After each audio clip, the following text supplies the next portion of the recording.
പ്രിയമുള്ള സഹപ്രവർത്തകരെ, നാട്ടുകാരെ, സഹോദരി സഹോദരന്മാരെ, നമ്മുടെ ഭരണകൂടങ്ങൾ വർഷങ്ങളായി അനുവർത്തിച്ചുകൊണ്ടിരിക്കുന്ന കടുത്ത നന്ദികേടിനെതിരായിട്ടുള്ള ഒരു സമരമാണ് തിരുവനന്തപുരത്തെ എയർ ഇന്ത്യ ആസ്ഥാനത്തിന് മുന്നിൽ ഇപ്പോൾ വെൽഫെയർ പാർട്ടിയുടെ നേതൃത്വത്തിൽ നടന്നുകൊണ്ടിരിക്കുന്നത്. എല്ലാവർക്കും അറിയുന്ന ഒരു പച്ചയായ സത്യമാണ്, നമ്മുടെ രാജ്യം, പ്രത്യേകിച്ചും കേരളം, ഇന്നത്തെ ഒരവസ്ഥയിൽ നിൽക്കുന്നതിൻ്റെ കാരണം ഇവിടെ നിന്ന് വിവിധ രാജ്യങ്ങളിൽ പോയി ജോലി ചെയ്തുകൊണ്ടിരിക്കുന്ന ലക്ഷക്കണക്കിന് വരുന്ന പ്രവാസികളാണ്. അവരുടെ യൗവനം കുടുംബത്തോടൊപ്പം ചിലവഴിക്കേണ്ടത്, മക്കളോടൊപ്പം ചിലവഴിക്കേണ്ട, പിറന്ന നാട്ടിൽ ജീവിച്ചു തീർക്കേണ്ടുന്ന ഒരു ആയുഷ്കാലം എല്ലാ സുഖ സൗഭാഗ്യങ്ങളും ഒഴിവാക്കി വിദേശത്ത് പോയി വളരെ പ്രതികൂലമായ അന്തരീക്ഷത്തിൽ ജോലി ചെയ്ത് ലഭിക്കുന്ന വരുമാനമാണ് ഈ നാടിനെ ഇങ്ങനെ കൊണ്ടുപോകുന്നത്. നമ്മുടെ ഭരണകൂടങ്ങൾക്ക് രാജ്യത്തിന്റെ വികസനത്തിലുള്ള പങ്ക് എത്രയാണോ അതിന്റെ 10 മടങ്ങാണ് ഈ പ്രവാസികൾക്ക് രാജ്യത്തിന്റെ വികസനത്തിലുള്ളത്. നമുക്ക് റോഡുണ്ടാകുന്നതും പാലമുണ്ടാകുന്നതും തോടുണ്ടാകുന്നതിനും എല്ലാം സർക്കാരിനെ സഹായിക്കുന്നത് അതിന്റെ നികുതി വരുമാനമാണ്. സർക്കാരിന് നികുതി കിട്ടുന്നത് രാജ്യത്ത് നടക്കുന്ന ക്രയവിക്രയങ്ങളിലൂടെയാണ്. വിൽപ്പന നികുതിയിലൂടെ, ആദായ നികുതിയിലൂടെ, എക്സൈസ് നികുതിയിലൂടെ, സേവന നികുതിയിലൂടെയൊക്കെയാണ് സർക്കാർ അതിന്റെ വരുമാനം കണ്ടെത്തുന്നത്. കേരളത്തെ സംബന്ധിച്ചിടത്തോളം ഈ വരുമാനം ഉണ്ടാകണമെങ്കിൽ, കേരളത്തിൽ വിൽപ്പന നടക്കണമെങ്കിൽ, മാർക്കറ്റ് ചലിക്കണമെങ്കിൽ കേരളത്തിലെ ഈ പ്രവാസികളുടെ വരുമാനം വന്നേ മതിയാകും. അവരിങ്ങോട്ട് അയച്ചു കൊടുക്കുന്ന പൈസ കൊണ്ടാണ്, പണം കൊണ്ടാണ് ഇവിടെ നമ്മുടെ ഓരോ രംഗത്തും കാര്യങ്ങൾ നീങ്ങിക്കൊണ്ടിരിക്കുന്നത്. ഉദ്യോഗസ്ഥന്മാരുടെ വരുമാനം, ഉദ്യോഗസ്ഥന്മാർക്ക് ശമ്പളം കൊടുക്കാൻ മാത്രമേ ഒരു ഭാഗത്ത് നമ്മുടെ നികുതി വരുമാനം മതിയാകൂ എന്ന് സർക്കാർ പറയുന്നുണ്ട്. അതിനപ്പുറത്തേക്ക് രാജ്യത്ത് എന്തെങ്കിലും വികസന പ്രവർത്തനങ്ങൾ നടക്കണമെങ്കിൽ മറ്റു നിക്ഷേപങ്ങൾ വരണം. ആ നിക്ഷേപങ്ങളിൽ വളരെ പ്രധാനപ്പെട്ട ഒരു മേഖല പ്രവാസികളുടെ കോടിക്കണക്കിന് രൂപയാണ് നമ്മുടെ ബാങ്കുകളിലേക്ക് എത്തിച്ചു കൊടുക്കുന്നത്. നമ്മുടെ വാണിജ്യ ബാങ്കുകളിൽ വന്നു ചേരുന്ന ഈ വിദേശ നിക്ഷേപം, NRI നിക്ഷേപമാണ് രാജ്യത്തിന്റെ വികസനത്തിന് വേണ്ടി ബാങ്കുകൾ നൽകുന്ന വായ്പ. ഈ പണം ബാങ്കിലേക്ക് വന്നില്ലെങ്കിൽ ബാങ്കുകൾക്ക് വായ്പ കൊടുക്കാൻ കഴിയില്ല. അങ്ങനെ വായ്പ എടുത്തുകൊണ്ടാണ് കേരളത്തിൽ വികസന പ്രവർത്തനങ്ങൾ നടക്കുന്നത്. വലിയ കോർപ്പറേറ്റുകൾ പോലും കേരളത്തിൽ വികസന പ്രവർത്തനങ്ങൾ വരുമ്പോൾ അവർക്ക് ബാങ്കുകളുടെ സഹായം ആവശ്യമാണ്. ആ ബാങ്കുകളിലേക്ക് പണം എത്തിക്കുന്നത് കേരളത്തിൽ നിന്ന് പുറത്തുപോയി പണിയെടുക്കുന്ന ഈ ലക്ഷക്കണക്കിന് വരുന്ന പ്രവാസികളാണ്. അവരുടെ വരുമാനം ഇവിടേക്ക് വരുന്നത് നിലച്ചാൽ നമ്മുടെ രാജ്യത്ത് പണിമുടക്ക് ബന്ദ് പ്രഖ്യാപിക്കുമ്പോൾ എങ്ങനെയാണ് രാജ്യം സ്തംഭിച്ചു പോകുന്നത്, അതുപോലെ സ്തംഭിച്ചു പോകും. എല്ലാ മേഖലയിലും സ്തംഭനമുണ്ടാകും. അടിക്കടിയായി ഇവിടെ സൂചിപ്പിച്ചതുപോലെ വന്നുകൊണ്ടിരിക്കുന്ന വിലക്കയറ്റത്തെ ഒരു പരിധിവരെയെങ്കിലും അഭിമുഖീകരിക്കാൻ സാധിക്കുന്നത് ഇവിടെ നിന്നുള്ള വരുമാനം കൊണ്ടല്ല. ഇവിടെ നിന്നുള്ള വരുമാന വർധനവ് കൊണ്ട് ആർക്കും നമ്മുടെ ഈ വിലക്കയറ്റത്തെ അഭിമുഖീകരിക്കാൻ കഴിയില്ല എന്നത് എല്ലാവർക്കും അറിയുന്ന ഒരു കാര്യമാണ്. ഇവിടെ നിന്ന് ലഭിക്കുന്ന ശമ്പളം വർഷത്തിൽ ഒരിക്കലാണ് അതൊരു ഇൻക്രിമെന്റ്, വാർഷിക ഇൻക്രിമെന്റ് ആണ്. അല്ലെങ്കിൽ 2-3 വർഷം, 5 വർഷം കൂടുമ്പോഴാണ് ഉദ്യോഗസ്ഥന്മാരുടെ ശമ്പള പരിഷ്കരണം നടപ്പിലാക്കുന്നത്. ഗവൺമെന്റ് ശമ്പളത്തിൽ വരുന്ന പരിഷ്കരണത്തെ അടിസ്ഥാനപ്പെടുത്തിയാണ് സ്വകാര്യ മേഖലയിൽ ശമ്പള പരിഷ്കരണം വരുന്നത്.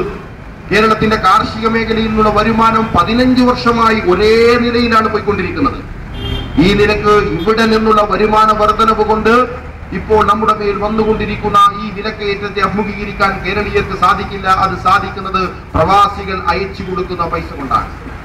അതിങ്ങോട്ട് വരാതിരുന്നാൽ ഉത്തരേന്ത്യയിലെ ഗ്രാമങ്ങൾ പോലെയാകും കേരളം. അവിടങ്ങളിൽ നിന്ന് നമുക്ക് കേൾക്കുന്ന വിവരങ്ങൾ ദാരിദ്ര്യം കൊടികുത്തി വാണുകൊണ്ടിരിക്കുകയാണ്. അവിടെ ജീവിക്കാൻ ഒരു വഴിയില്ലാതെ 2 നേരം പോലും ഭക്ഷണം കഴിക്കാൻ വകയില്ലാത്ത അവരെ കണ്ടുകൊണ്ടാണ് കേന്ദ്ര ഗവൺമെന്റ് പല സ്കീമുകളും പ്രഖ്യാപിച്ചുകൊണ്ടിരിക്കുന്നത്. ആ സ്കീമുകൾ കേരളത്തിൽ വേണ്ടി വരാത്തതിന്റെ കാരണം ഈ പാവങ്ങൾ അവിടെ നിന്ന് പണിയെടുത്ത് അവരുടെ വീടുകളിലേക്ക് അയച്ചു കൊടുത്തുകൊണ്ടിരിക്കുന്ന ഈ പണം ഇവിടെ നിർബാധം വന്നുകൊണ്ടിരിക്കുന്നത് കൊണ്ടാണ്. ഇങ്ങനെയുള്ളൊരു കൂട്ടരോട് സാമാന്യമായി കാണിക്കേണ്ട ഒരു മര്യാദയുണ്ട്. നമ്മുടെ രാജ്യത്ത് പണിയെടുക്കുന്ന സാധാരണ കൂലിത്തൊഴിലാളികളോട് കാണിക്കുന്നതിനേക്കാൾ വിവേചനപരമായ നിലപാടാണ് ഈ പ്രവാസി സമൂഹത്തോട് കേരള സർക്കാരുകൾ സ്വീകരിക്കുന്നത്. നിങ്ങളുടെ പണം ഞങ്ങൾക്ക് വേണം, നിങ്ങളെ ഞങ്ങൾക്ക് വേണ്ട എന്നാണ്. നിങ്ങളുടെ പണം ഇങ്ങ് പോന്നോട്ടെ, അത് എത്രയും ഇനിയും വന്നാൽ സ്വീകരിക്കാൻ ഞങ്ങൾ റെഡിയാണ്. അതിനുവേണ്ടി ഇവിടെ കോർപ്പറേഷൻ ഉണ്ടാക്കുന്നു, പുതിയ സംരംഭങ്ങൾ ഉണ്ടാക്കുന്നു. വിദേശികളുടെ നിക്ഷേപത്തെ മാത്രം കേന്ദ്രീകരിച്ചുകൊണ്ട് സർക്കാർ ഇവിടെ പുതിയ വികസന പദ്ധതികൾ കെട്ടിയുണ്ടാക്കിക്കൊണ്ടിരിക്കുകയാണ്. എന്തിനേറെ കേരളത്തിൽ പുതുതായി പൊങ്ങിക്കൊണ്ടിരിക്കുന്ന സ്വാശ്രയ വിദ്യാഭ്യാസ സ്ഥാപനങ്ങൾ ആകെ ലക്ഷ്യം വെക്കുന്നത് ആരെയാണ്? പ്രവാസികളുടെ വരുമാനത്തെ മാത്രം ആശ്രയിച്ചാണ് ഈ സ്വാശ്രയ വിദ്യാഭ്യാസ സ്ഥാപനങ്ങൾ നിലനിൽക്കുന്നത്. ഇങ്ങനെ എല്ലാവർക്കും പ്രവാസികളുടെ വരുമാനത്തെ വേണം. അവന്റെ കുട്ടി പ്രവാസി കുട്ടി എന്ന നിലയിൽ പഠിക്കാൻ വേണ്ടിയിട്ട് കോളേജിൽ വന്നാൽ അവനൊരു പട്ടം കൊടുക്കും, NRI പട്ടം. ആർക്കും വേണം ഈ പട്ടം?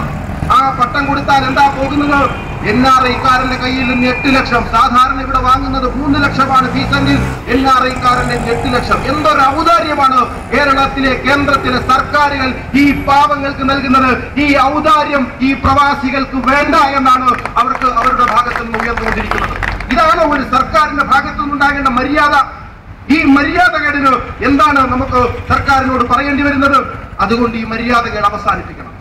ആ മര്യാദകേടിന്റെ മറ്റൊരു ഭാഗമാണ് ഗവൺമെന്റിന്റെ കീഴിലുള്ള എയർ ഇന്ത്യ എന്ന് പറയുന്ന ഒരു വെള്ളാന, ഒരു താപ്പാന എന്ന് പറയാവുന്ന ഈ സ്ഥാപനം. എവിടുത്തെ മാനേജർമാരുടെ ശമ്പളം നിങ്ങൾ ചോദിച്ചു നോക്കണം, കണ്ണു തള്ളിപ്പോകും.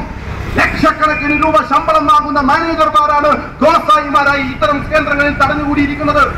അവരുടെ ശമ്പളത്തിൽ 1 രൂപ കുറഞ്ഞാൽ പിറ്റേന്ന് അവർ കൊടിയെടുത്തും സമരം ചെയ്യും. 8 ലക്ഷം രൂപയും $1000 ഒരു പൈലറ്റിന് പ്രതിമാസം കിട്ടുന്നത്. മറ്റെല്ലാം ഫ്രീ ആണ്. അയാൾക്ക് വീട്ടിലേക്ക് പോകാൻ, നാട്ടിലേക്ക് പോകാൻ, ഹോട്ടലിൽ താമസിക്കാൻ മുന്തിയ 5 സ്റ്റാർ സൗകര്യങ്ങളോട് കൂടിയാണ് ഒരു പൈലറ്റിനെ സംരക്ഷിക്കുന്നത്. 8 ലക്ഷം രൂപയും $1000 എണ്ണി വാങ്ങുന്ന പൈലറ്റിന് ഇനിയും വേണം. എവിടുന്ന ഇത് കൊടുക്കുന്നത്? എവിടെ നിന്ന് എടുത്തു കൊടുക്കും? എടുത്തു കൊടുക്കാൻ എയർ ഇന്ത്യയുടെ കയ്യിൽ ഇല്ലെന്നാണ് സർക്കാർ പറയുന്നത്. അതിനെക്കുറിച്ച് നമുക്ക് വേറെ പഠിക്കേണ്ട ഒരു കാര്യമാണ്. അപ്പോൾ ഇത്ര വലിയ ശമ്പളം വാങ്ങുന്ന ആളുകൾ ഈ പാവങ്ങൾക്കൊന്ന് നാട്ടിലെത്തണ്ടേ? ഗർഭിണിയായിട്ട് 8 മാസം 9 മാസം ഡേറ്റ് തീരുമാനിച്ചു നിൽക്കുന്ന സ്ത്രീകളുണ്ട് ഗൾഫിൽ. അവർക്ക് നാട്ടിലെത്തിയിട്ട് വേണം പ്രസവിക്കാൻ. അഥവാ ഗൾഫിൽ പ്രസവിച്ചു പോയാൽ പിന്നെ പ്രസവിച്ച കുട്ടിക്ക് പാസ്പോർട്ട് എടുക്കണം. അതിന്റെ സാങ്കേതിക നടപടികൾ പൂർത്തിയാക്കി നമ്മുടെ എംബസികളുടെ സൗകര്യങ്ങളൊക്കെ കഴിഞ്ഞിട്ട് നാട്ടിൽ വരുമ്പോ ഒരുപാട് കാലം കഴിയും. അതുകൊണ്ട് പ്രസവത്തിന്റെ ഡേറ്റ് അടുത്തടുത്ത് വരുന്നത് കണ്ട് ആദ്യ കയറിയിട്ടാണ് സ്ത്രീകൾ ഗൾഫിൽ നിൽക്കുന്നത്. ഇതുവല്ല ഇവർക്കറിയണോ? നമ്മുടെ സർക്കാരിനറിയണോ? സർക്കാരിന്റെ ആദി നെയ്യാറ്റിങ്കരൽ ജയിക്കുമോ, ശെൽവരാജ് അങ്ങോട്ട് പോകുമോ? ഈ ജാതി ആദിയിലാണ് കേരളത്തിന്റെ മുഖ്യമന്ത്രി ഉള്ളത്. പ്രവാസിയുടെ ആദിയാണ് അവർക്കറിയാ നേരം.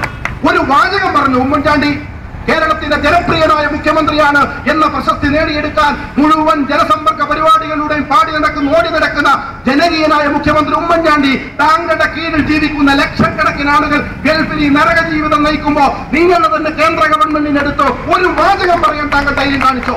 ഒരു മര്യാദ വേണ്ടേ? ഈ മര്യാദകേടുകളാണ് കേരള സർക്കാരുകളും എയർ ഇന്ത്യയെ തുടർന്നുകൊണ്ടിരിക്കുന്നത്. എയർ ഇന്ത്യ ഇപ്പൊ എന്താ ചെയ്യുന്നത്?